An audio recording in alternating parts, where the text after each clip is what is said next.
Hello there, welcome to this month's practice clinic. I'm Graham Fitch from the Online Academy and beaming to you here from my studio in London. What happens in the practice clinic is Online Academy subscribers send in their questions and I look at them and address them and hopefully answer them at least partially in the course of this live clinic. And it's lovely to see where you're calling in from, or were you viewing from. Viv and Betty are there, that's lovely, nice to see you. As always, do press those nice heart buttons and the like buttons. You can leave the other ones out. And we will get started now with a question from Christina, who says, the Gavotte in G by Handel from the ABRSM grade 3. Thank you for your review in the Online Academy. I am trying to understand the trill in bar 11 compared to the other two trills in this piece.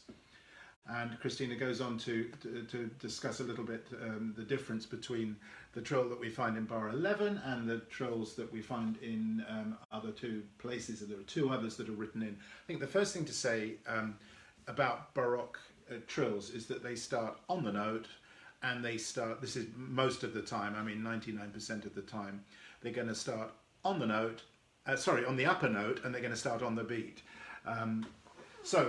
With that, the trill in bar 7 is going to sound something like, let me just play a little.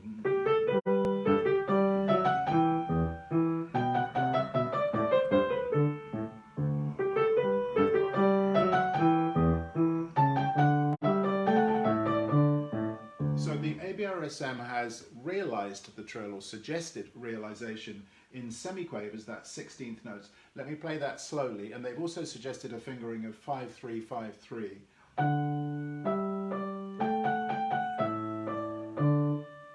Which works actually very well, but you wouldn't necessarily have to do that fingering. If you preferred, you could change it. I quite like a 3-2-3-2. So let me do that from the bar before.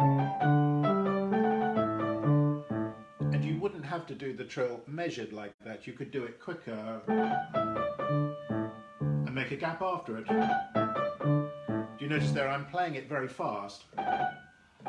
And the other thing you'll notice is that I'm mobilizing my hand. I'm not trying to do that just with my fingertips. I'm actually using my arm. Do you see how I'm walking backwards along the key? And as I walk backwards, so my arm moves forwards that way, and that keeps me really nice and mobile. And I think that may address your question, the other part of your question, Christina, which was, on another issue, my trills are often louder than the notes before and after.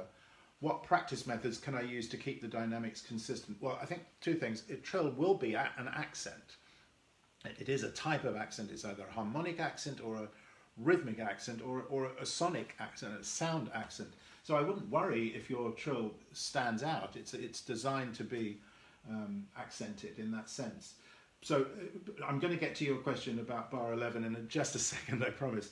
But I do want to look at a couple of other fingering possibilities. Oh, Estella's coming from California. That's nice to see you there. Okay, great. And North Wales, Lynn, hi there. So you could use 3-2-4-3 if you preferred. But do you see the choreography there? Whether I use the fingering here or the ones that I've done, I'd want to mobilize my arm. So let's look at the trill in bar 11 that Christina mentions. Let me go on in the second half.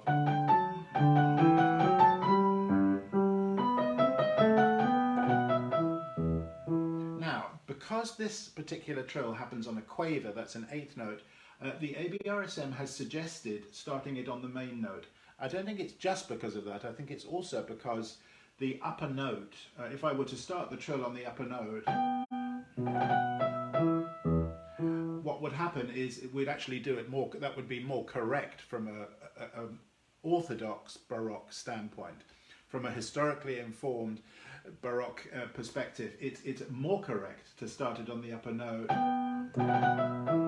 which you could absolutely do if you were able to do that. I think the point there is, in a melodic context, sometimes we pianists, not harpsichordists so often, but we pianists tend to do this sort of thing, a 3-note ornament. I think, but also because it's on an 8th note, a quaver, which would make the 4-note trill rather fast and rather too fast for this grade. So it's really a kind of a slightly cheap trill, but it could also be considered a tied trill. And really strictly, if you were to do a tied trill like this, you'd probably imagine the upper note. So rather than replay it, you'd imagine it. So the ornament part of that actually comes a little later. It comes after the bass note. But for a grade 3, we're really not going to be that picky. It does help to know these things. and the other thing that it helps to know is that you don't have to limit yourself to just the ornaments that are marked here. If you really feel like it, you could put in a mordant at the end, maybe. That was a double mordant. A single mordant would do. And of course, that's absolutely fine. That's what any 18th century keyboard player would have done, whether they're instructed or not.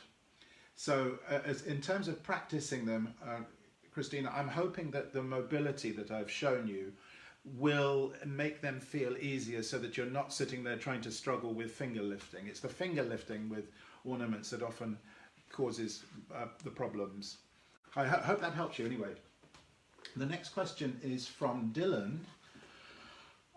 Dylan says, I'm struggling with a few things in Mendelssohn's Venetian Gondola Song in G minor, opus 19, number 6. Specifically, understanding the pedalling in the introduction. Do I need to make the left hand rests? So if we look at the score, we'll see quarter note, crotchet that is, and then there's a rest there in the bass. Now, often composers write kind of, short. In other words, they don't write long notes, even though the pedal is going to be there, because they want those bass notes to be lighter. So I'm pedaling through. What I'm doing is pedal down before I start. That's always a good principle when we need pedal from the very beginning. Have the pedal down before we begin. Change. Now, even though these are the same harmonies, I want to punctuate a little bit. I want to be able to hear the clean. Now,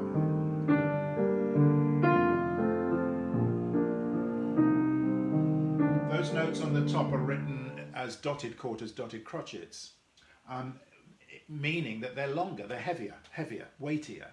So I would let those sing out, but the underneath notes would be played lighter.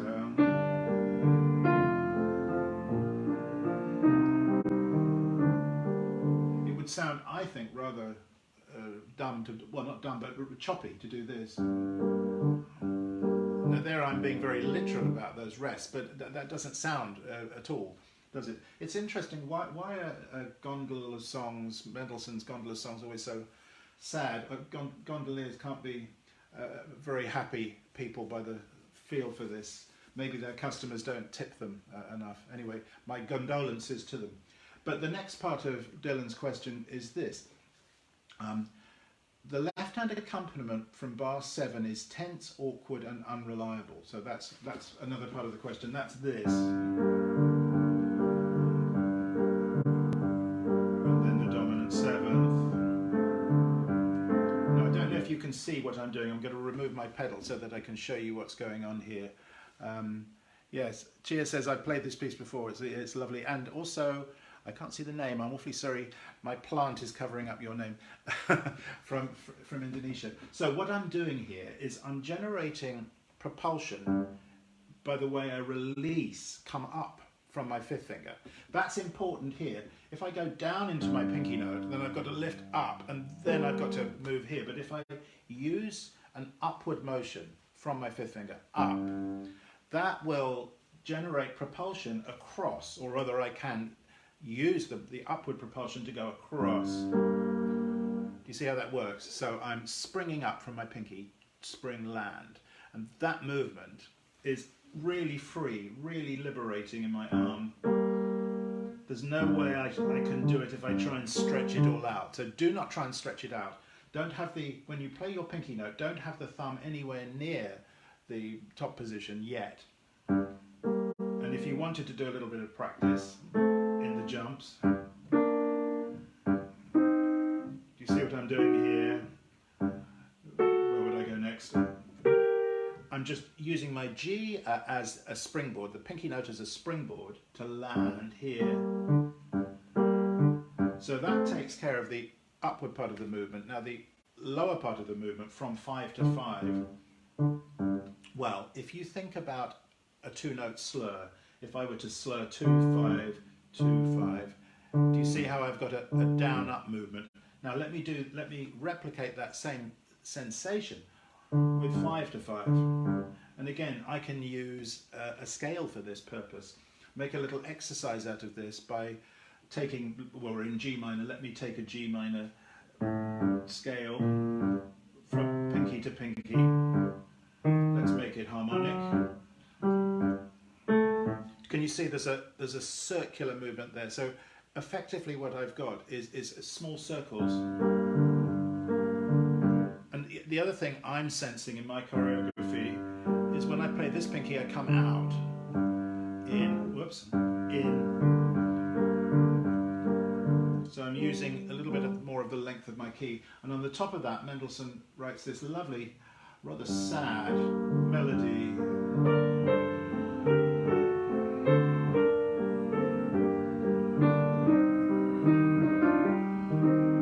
Now this is the other part of Dylan's question. I also find the right-hand fingering in bar 11 next to impossible because of the stretch between 5 and 4. Yes.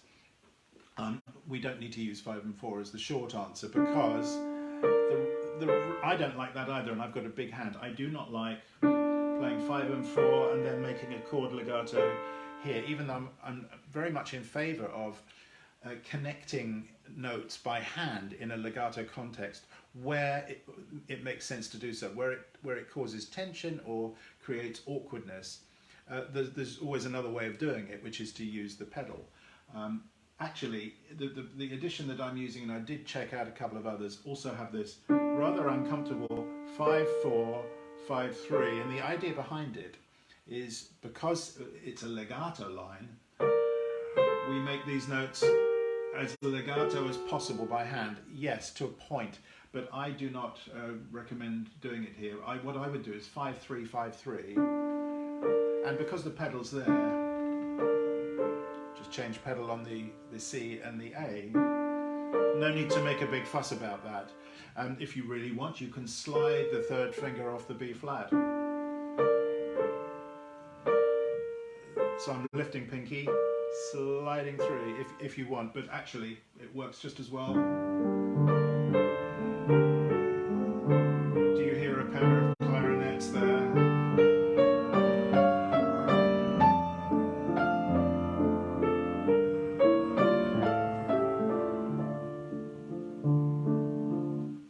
Feel this in 2, not in 6. 2, and of course the water is, I guess this gondola is gently kind of moving through the canal. It's not, there's no tide in the canal, so we don't want any kind of choppiness in the way that the music flows. Thank you for the question there, Dylan. And Vidya asks now about, well, she says, this question refers to Mozart's Sonata K331 in Variation 3. The octaves in measures 59 to 62 are difficult to play completely legato. Well, actually, they're impossible to play completely legato.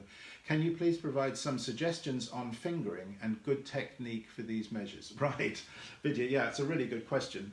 And I don't think you're the first to come across this spot in the Mozart piece and wonder how you're going to do that. Now, I'm using the Bärenreiter or text.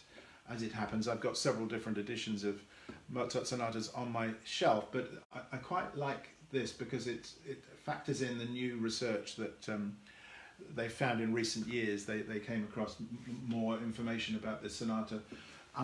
This is the variation 3, the minor variation. This is legato, of course.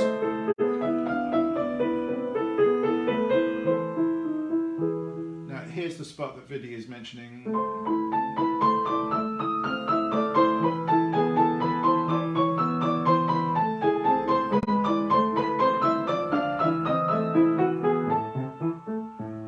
Now, okay, let's unpack this a little bit. First thing, even if you use some fours on black keys, which I'm going to explain in a minute how I think about that, even if you do that, there are plenty of places where you have to just lift the hand, you see, and use just 5-1. Now, if your hand is large enough to enable a fourth finger on a black key without twisting at the wrist, then it's absolutely fine to use it. It's perfectly okay. It's when we twist around like this that we want to avoid the fourth finger and just go with all fives, because all fives are the only choice for pianists with small hands. So do not struggle with the four. Now I'll just show you what I mean. So let me do it without the pedal first, because we need pedal here. Now do you see, when I play my fourth finger, when I play my D sharp, I'm able to use my fourth finger without it affecting this alignment here. So it's of no cost to me. In fact, it saves me an extra movement.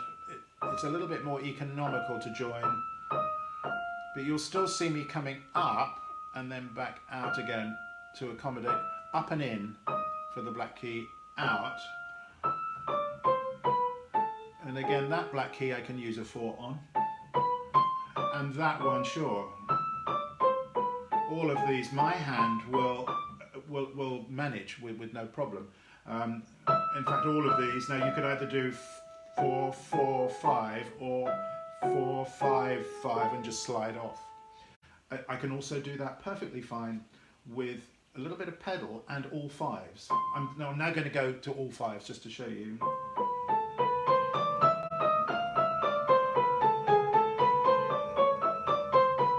So when I put my left hand in,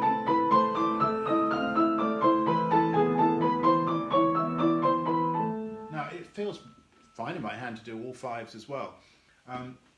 What am I doing? Well, the pedaling, I'm doing that. It's impossible to describe what I'm really doing with my foot. I'm not change on each 16th, each semiquaver, but I am vibrating my pedal. Yes, I'm actually vibrating my pedal. It's moving, fluttering, and that enables me to create as legato a sound as it's possible.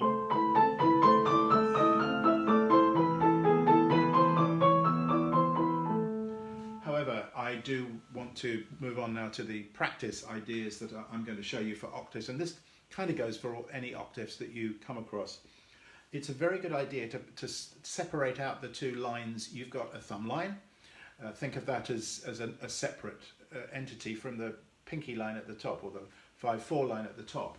So it doesn't matter where you start. I would probably start with the thumb, and I'm going to just play lightly.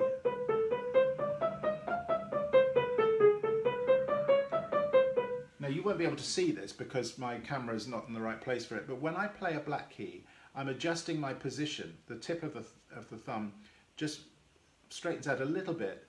Let me just show you in the left hand. Actually, I could do that in the left hand, couldn't I? The thumb. I'm playing right on the edge here of the thumb, right where it meets the nail. But when I play a black key, it straightens out a little bit, just to accommodate the position change. So that's one thing you can do, and you can do that with the other hand. The thumb tends to steer the hand in octave playing and chord playing. Very light. Leggero, actually, what I would do with the thumb. Put the dynamic down. It's marked forte, but save the forte for later. Often when we practice something that's supposed to be loud, we're better off practicing it lightly to start with, just to keep nice and free and loose. And we can add the volume later. So the top line I would also do the same way. And shape it beautifully, because that's where the sing happens. I want the majority of my sound on the top. So let's say it's, I don't know, 70% top and, whoops, 30%. Or even 80-20. You wouldn't want it much more thumb heavy than that. You know, we tweak the balances when we want light dark sound. I wouldn't make this too dark. So then, you know, practicing the pinky line against the left hand. Can you here I'm shaping it, which is already going to make it sound more legato than it is. Hi there, Rob. From boring London. It's not boring. London is never boring except when it's raining. I admit that it can be a bit boring when it's raining. The other thing I would do would be to practice double tapping the thumb very lightly in. Keep that thumb nice and free and loose. Then the same job with the upper line, but make it, rather than make it staccato, make it tenuto.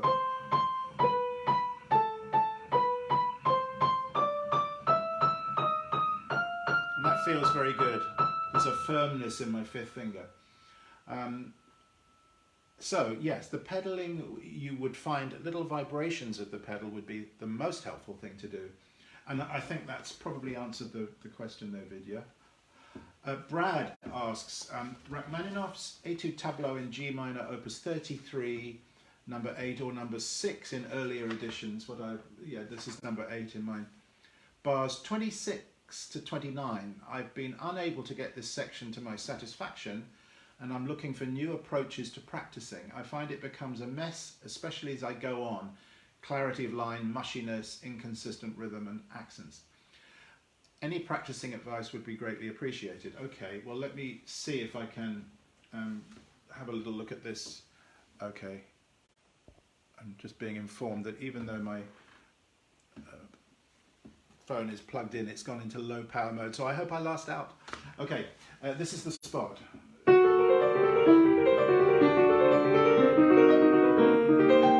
Which anybody who's played this piece is going to be familiar with.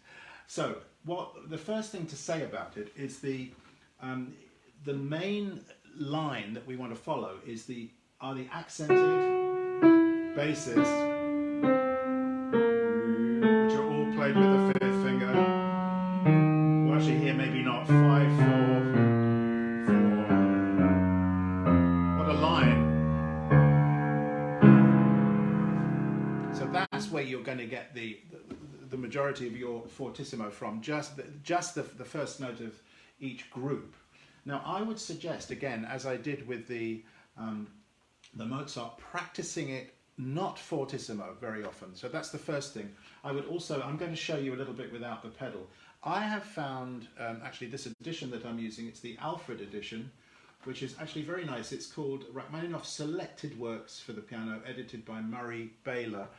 And it's got some very good redistributions for this. So if I just show you in slow motion, very light.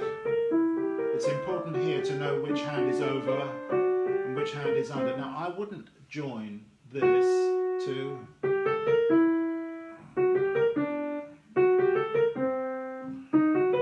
the pedal will do the job of the connections, and if you try and join, you're going to find it actually quite troublesome. So I'll show you. The pedal will take care.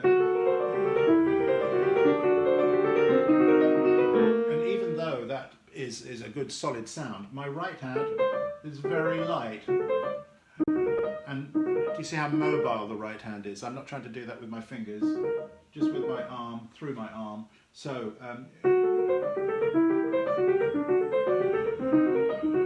here's the first redistribution. Take the E flat in bar 27 with the left hand. So you have left, left, right, right.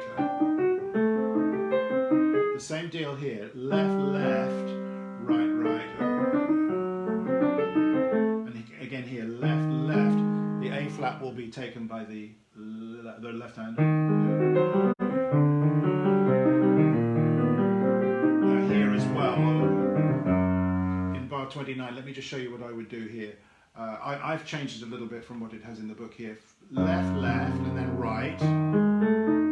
Now left, left, left. Similarly here, left, left, left, and left, left, left. Disconnect. There's no need to connect anything there into your C sharp minor chord. Now practicing, I would actually recommend doing a bit of blocking here. Light,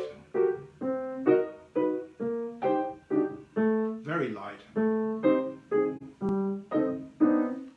So could first be played as a block. So bass note by itself, or first note by itself, block, block, staccato.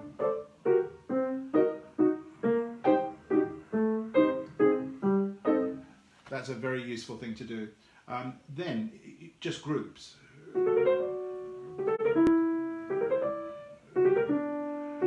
Fast. I would tend to do them fast.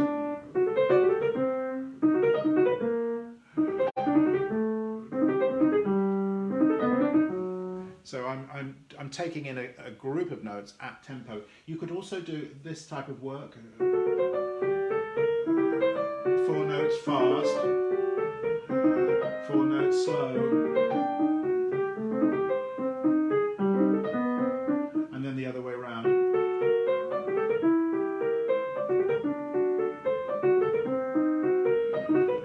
And then you could work in whole beats faster and slow. So I'm alternating a fast tempo with a slower tempo, half speed. You could also work backwards, just take the last group and then go back to the group before.